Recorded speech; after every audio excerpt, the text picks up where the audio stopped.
7B. Myself Jijau from grade 7B.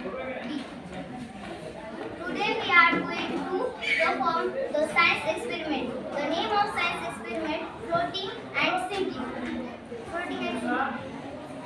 Why is the material floating on the water and why is the material sinking in the water? The material are: this is scale, this is eraser, this is clip, this is leaf, this is pencil, this is scissor, this is stone, and this is sharpener, and this is safety pin.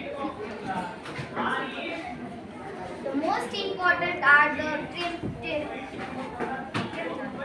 temperature jar and how full the water.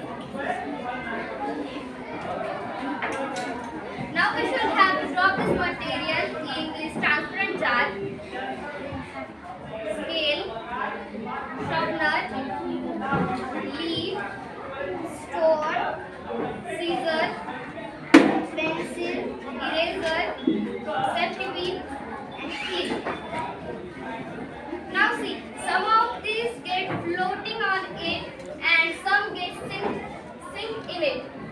Anyone say bye?